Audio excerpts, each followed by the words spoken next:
Պարոն Պետրոսյան, բայց մենք Երևանից տեսնում ենք Ռուսաստանից ամենատարբեր մակարդակներում հայտարարություններ, օրինակ Մարգարիտա Սիմոնյանը այնտեղ ակնարկում էր, որ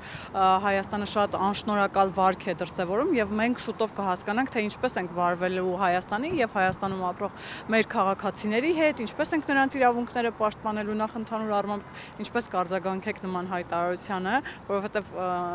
շատ նման էր Ուկրաինայի հետ են բարբերաբար զուգահեռներ տանում Հայաստանը եւ Ուկրաինան համեմատության մեջ դնում եւ այդ հայտարարություններն էր նման, բայց Հայաստանը եւ Ուկրաինան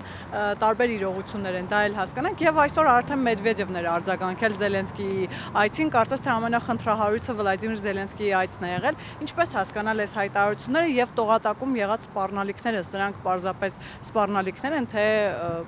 ինչ որ իմաստով նաեւ որոշակի վտանգ կարող է լինել։ Այն, որ Ռուսաստանին առնվազն հաճույք չէր պատճառելու Երևանում տեղի ունեցած իրադարձությունը, դա բնական եւ կանխատեսելի էր։ Եվ ինչպես ներկայում աշխարհում ընթացող տարբեր խնդիրների հակամարտությունների կարևորագույն բաղադրիչներից մեկը քարոզչականն է, քանի որ նշեցի, որ Երևանում մեծ հաշվով նաեւ քաղաքական առումով,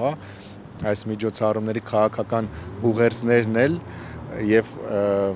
այդ բաղադրիչն էլ ներկայում ընթացող աշխարհական դիմակայության պայմաններում ինչ որ մի հարթություն է, ինչպես քաղաքականի զուգահեռ նաև քարոզչական է եւ բնական է, որ քանի որ նման պայմաններում է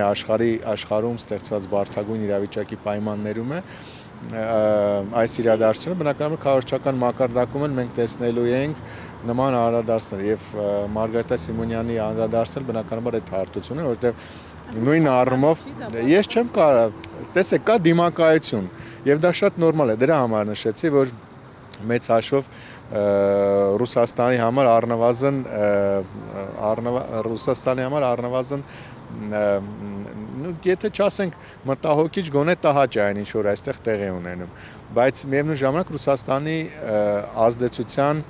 գործիքներն էլ սահմանափակ են եւ մենք տեսնում ենք, որ այս քաղաքական ուղերձներին զուգահեռ շարունակվող քարոզչական ուղերձներին իր պատասխանել Ռուսաստանը իր հնարավորություններով է արձագանքում, իսկ իր հնարավորություններից մեկը բնականաբար տարբեր քարոզչական հարթակներում նման բլոգերների տեսքով, լրատվականների միջոցով եւ օրինակ Մարգարիտա Սիմոնյանի պես անձանց տեսքով անդրադարձնելն